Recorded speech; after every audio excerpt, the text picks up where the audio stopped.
co-panelists, distinguished guests here, ladies and gentlemen. It's indeed a rare privilege to come and speak about some of the painful incidents that have happened not across the world but in the subcontinent, and especially in the Indian subcontinent over the past 50, 60 years. And when Ajat came to me with a request, I was surprised because I'm neither been part of a victim community or someone who's seen it up close. But because I've authored and I've studied the genocide in East Pakistan, now of course Bangladesh, I think he was interested in hearing my views, or at least share some of the findings that are well known, but sometimes they need a recap as far as events are concerned, because almost 50 years, exactly 50 years have passed. Next 2 months later, it will be 50 years of that genocide that began actually on 25th of March 1971 in East Pakistan, in Dhaka, and then spread to the countryside. What was then East Pakistan later became Bangladesh. So I will be, of course, brief, and some of it may seem a little repetitive to many of you, those who have studied history, those who have read about what happened exactly half a century ago when Bangladesh was created. But it's always important to recap those events, because it doesn't take much to have a repeat of such incidents as we have seen in history. I mean, if Holocaust happened, and this is a Holocaust Remembrance Day, Holocaust happened between 1941 and 1945 against the Jews in Europe. The figures are anywhere between the number of Jews killed in Europe that time by Nazi Germany was put at between 6 million to 7 million European Jews, and maybe a little more after that across Europe. And that's why it's called Holocaust. It's another name for genocide. And genocide, as all of you know, is defined as a targeted killing of a ethnic group or a community or a religious group in order to exterminate that ethnic group or that religious group. And what happened exactly half a century ago in East Pakistan was nothing but genocide. And if you look at why it happened, what are the reasons for it, we have to go back to India's partition. In 1947, when India was divided into Pakistan and India, and of course East Pakistan and West Pakistan, there was, I mean, it's a indisputable fact that partition was based on religion. But the two parts of Pakistan may have had common religion, but they had no cultural compatibility. The Bengalis were Bengalis first, then they were Muslims. At least in those years, they believed that they were Bengalis first and then they were Muslims.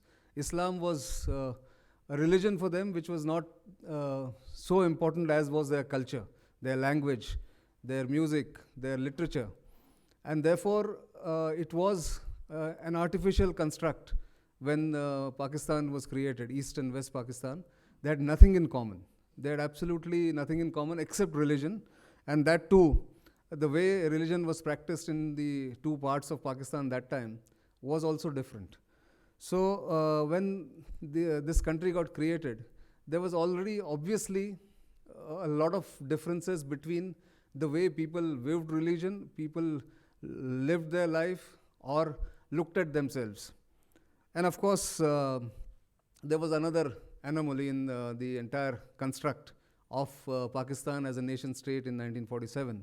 And that was all the political power was concentrated in West Pakistan, dominated by the Punjabis, the Pakistani Punjabis, and who treated the East Pakistanis or the Bengalis living in East Pakistan in a stepmotherly fashion. They discriminated against them. They did not give them equal opportunities. Very early, even when Jinnah, Muhammad Ali Jinnah was still alive, he imposed Urdu as the national language on East Pakistan or the entire Pakistan nation state, and refused to make Bengali the second national language. Now, that actually was the beginning of the rift between East and West Pakistan, apart from many other factors like denial of jobs, denial of equal opportunities, and what have you. So, and this despite the fact that the Bengalis were a majority. If you took Pakistan as one nation, the Bengalis numbered 75 million. There were 75 million Bengalis and 55 million West Pakistanis. So there were 20 million more Bengalis in the nation, the Pakistani nation. And yet, the power was concentrated in what can be called as the lesser number of people in West Pakistan. It was loaded in favor of West Pakistanis. The Punjabis dominated, as we say, everything from the army to bureaucracy to judiciary to business. And government power was concentrated in the hands of those who were living in West Pakistan. So this became, of course, the beginning of the rift, and it kept on widening because of the differential in living standards, differential in per capita income of both the wings of Pakistan. So there was another anomaly which West Pakistan could not live with. In East Pakistan, and now Bangladesh, there was considerably large group of minorities within East Pakistan, Christians, Buddhists, and Hindus. In 1941 census, the Hindus were about 21% of the East Pakistan province. Now it has come down to about 9%, subsequently because of several reasons, not only the genocide in 71, but subsequent attacks on the Hindus when the BNP government was in power in the late 90s, mid-90s and late 90s, post Bangladesh's independence. So that was also an anomaly which the West Pakistanis could not live with. They had Hindu population in large number compared to West Pakistan. In East Pakistan, they had Buddhists, as we know, the Chakmas and the Shanti Bai, the people living in Chittagong hill tracts, and of course Christians lived in large numbers in East Pakistan. The beginning of the end of West Pakistani domination in the minds of East Pakistanis actually began in the 1965 war. And I'm deliberately taking you through the various stages of discrimination that happened against East Pakistanis. In 1965 war, when the East Pakistan province asked for security against India, mind you, because it was still under the Pakistani nation state, Zulfikar Ali Bhutto, who was then the foreign minister, and Ayub Khan, who was the martial law administrator and president of Pakistan in 1965, both of these people initiated the 1965 war. I do not need to give history lessons to this audience. That time when the East Pakistanis, especially the Awami League leaders, when they asked for protection against possible Indian aggression in East, Zulfikar Ali Bhutto and Ayub Khan dismissed their fears, saying they can take care of themselves, they don't need to be defended. That started suspicion in the minds of the political leadership of Awami League, which was the dominant party in East Pakistan, and under Sheikh Mujibur Rahman. And from there on, the seeds of separatism, if I can call that, it really wasn't separatism. They wanted autonomy, or they wanted equal share of political power, at least in those years, 1965, 1966. They kept on agitating, they kept on demanding more autonomy. The last straw, and this is the last point about the run-up to the genocide, the last straw, as it were, was the cyclone Bhola in November 1970, where more than 1 million Bengalis perished in the cyclone. As you know, even today, Bangladesh is faced with natural calamities, especially cyclones, because it falls in the path of the devastating cyclones that come in the Bay of Bengal. And during Cyclone Bhola, so many Bengalis were killed. But that people were willing to accept as a natural calamity. What the Bengalis were not willing to accept was the slow response of the Pakistani government headquartered in Rawalpindi and Islamabad. And that really turned the tide.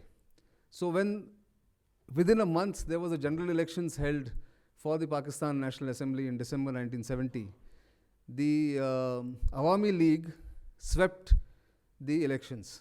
They gained majority. They were clearly number one party, more than the single largest party. And PPP, the Pakistani People's Party led by Zulfikar Ali Bhutto, were left way behind at number two. Now that became a big dilemma for the West Pakistani rulers. Yahya Khan, who had replaced Ayub Khan as the field marshal, as the martial law administrator and president, and Bhutto could not digest the fact that there was every possibility that Sheikh Mujibur Rahman, a Bengali, leading the Awami League, could become the Prime Minister of Pakistan theoretically, because his party had the single largest, his party was the single largest party at that point in time. Now, all the maneuverings began. The Pakistani army did not want a Bengali to lead the Pakistani nation state. Bhutto, of course, was very wily, very crafty. He colluded with Yahya Khan, and they denied Awami League for the next 3 months, 2.5 months, any legitimate share of power or even any legitimate permission to take over the administration of Pakistan. Now on 1st March, after 2 months of negotiations, 1st March 1971, the National Assembly was suspended because the West Pakistanis did not want the East Bengali or the Bengalis to become all-powerful politically. The moment that Pakistan National Assembly was suspended and the civil disobedience movement began in East Pakistan, the law and order broke down in that part of Pakistan, now Bangladesh. And then the Pakistani army, egged on by Bhutto, who wanted to be prime minister at any cost, devised what is now well known as Operation Searchlight, which actually the planning was done in the first week of March 1971. Sahibzada Yaqub Khan and the earlier governor, I forget his name, Ahsan, they did not want to be part of that conspiracy, the crackdown which was planned. So Tikka Khan was brought in, and he unleashed what is now very well known as Operation Searchlight. So on the night of 25th March 1971, Pakistani Army's Operation Searchlight began with a raid on the Dhaka University. The Iqbal Hall, which was well known as the hub of intellectual churning, intellectual discussions. All the professors and students and radicals we used to gather there. So they were gathered there, or they were brought in there, and at midnight on 25th March 1971, nearly 40 of those intellectuals were murdered. That was a murder, pure and simple murder by the Pakistani army. And that was the starting point of the genocide in 1971. At that night, in the next 12 hours, nearly 7,000 people were killed in the span of 12 hours in Dhaka itself. The targets were, of course, the intellectuals, the professors, some of the Awami League leaders, second and third tier Awami League leaders, and in the old Dhaka city, prominent Hindu families who were money bags, who were wealthy people, they were targeted, and 7,000 of them were killed on the first night itself. That was the beginning of the genocide in East Pakistan. Then, of course, Sheikh Mujib was arrested and flown to Rawalpindi on the morning of 26th of March. So even today, 26th of March is observed as the day when the downslide of the Pakistani power began in East Pakistan. Now, of course, it's Bangladesh, and Bangladeshis observe it with a lot of care and reverence, because that is seen as the starting point of the freedom struggle of the Bengalis from the dominance of the West Pakistanis. Now, as I said, 7,000 people were killed on the first night, but this genocide continued over the next 4 months. Step by step, the Pakistani army targeted First, the dissenters, the Awami League sympathizers, supporters. Then they went against the Ahmadiyas. They went against the Hindus in large number in small pockets outside Dhaka, then smaller towns, Khulna, then Chittagong, Mymensingh. Many of those places they went around looking for the Hindus and massacring them. And the numbers that have been put out by historians and those who reported from there is put at about 200,000, 2 lakh, between 2 to 3 lakh people were killed in those 4 months by the Pakistani army, directly murdered by the Pakistani army. 2 lakh women were raped as a targeted rape, as a targeted attempt to subdue the Bengalis for their resistance. What the West Pakistanis did not expect was the large-scale resistance that happened first spontaneously, later in an organized manner through Mukti Bahini and through the Mukti Jodhas, as they call it in Bengal. And this went on for 5 to 6 months until, of course, the Indian intervention, the military intervention that happened on 3rd of December onwards in 1971. Tika Khan rightfully has been described, has been given the name as Butcher of Bengal, because he was the one who presided over the genocide. It is the largest genocide post-World War II. Probably even Rwanda later in the 90s does not come close to what happened in East Pakistan that time. And of course, the story would not have come out had it not been for some intrepid journalists who were part of the foreign press corps in Dhaka. Incidentally, when Tika Khan unleashed Operation Searchlight, he had imprisoned and then expelled 200 foreign journalists from Dhaka before Operation Searchlight began on 25th March, midnight of 25th March 1971. One journalist, Simon Dring, with the Daily Telegraph of London, hid himself in the hotel that all these journalists were rounded up for 2 nights.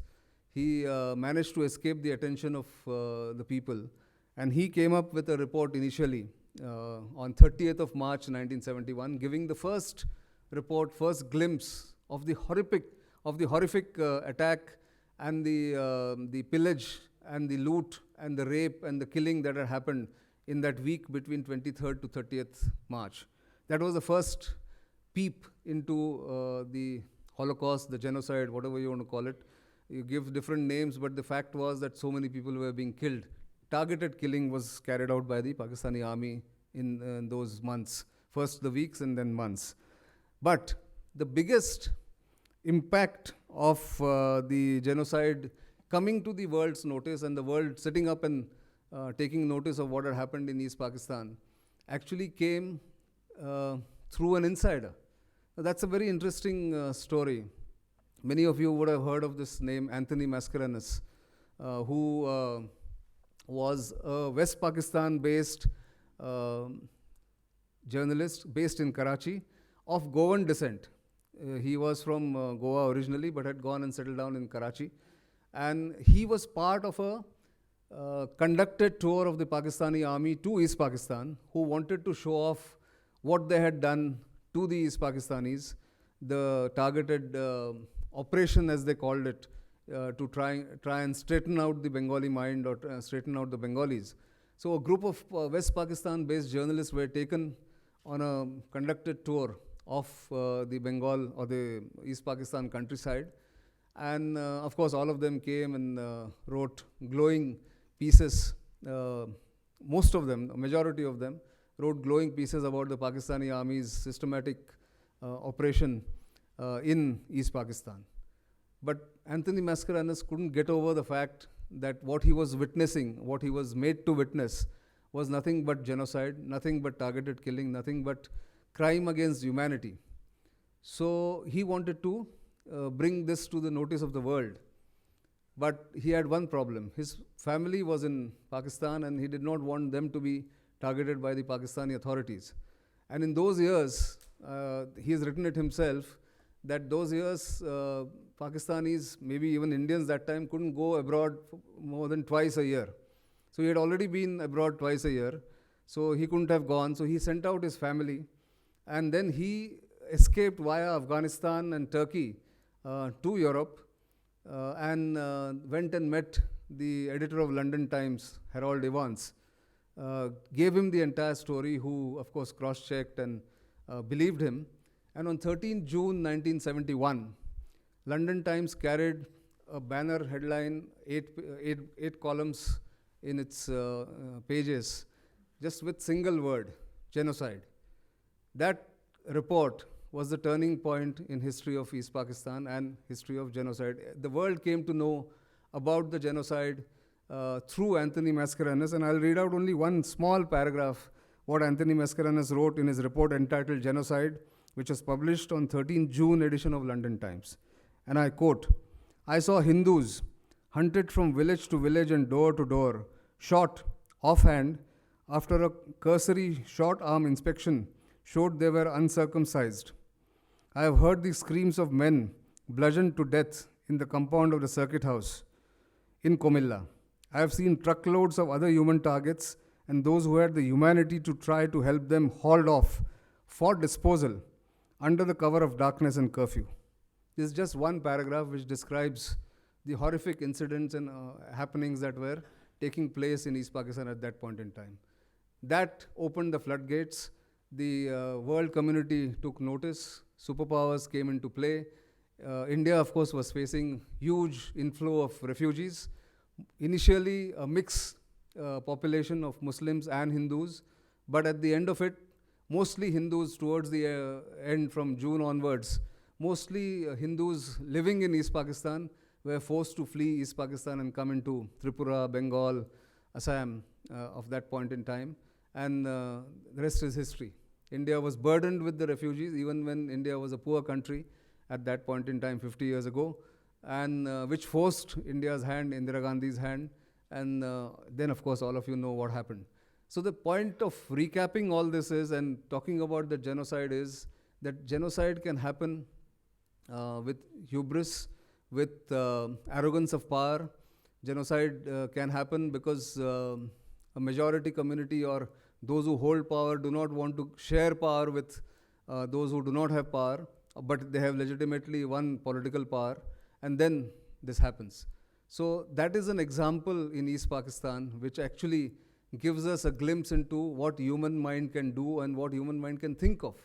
While there is compassion, there is sympathy, there is empathy, largely amongst us in humans, there is also the inhuman tendency of killing other human beings, targeting them because of their religion, targeting them because of their nationality, because of their belief. And this tendency doesn't go away if we don't, I mean, it has not sort of come up so much, but if we are not eternally vigilant about this, this tendency is likely to come back again if we don't keep a watch and have a watchful community of people who will look at this as a crime against humanity. Not too many people have been punished for this. Neither Tika Khan, nor Yahya Khan, nor Bhutto, or those who were perpetrating the atrocities in East Pakistan have been punished. Although Pakistan as a nation was humiliated, it was dismembered, another partition of Pakistan took place, but that's a small price to pay, I would say, because the individuals who perpetrated that were not brought to book.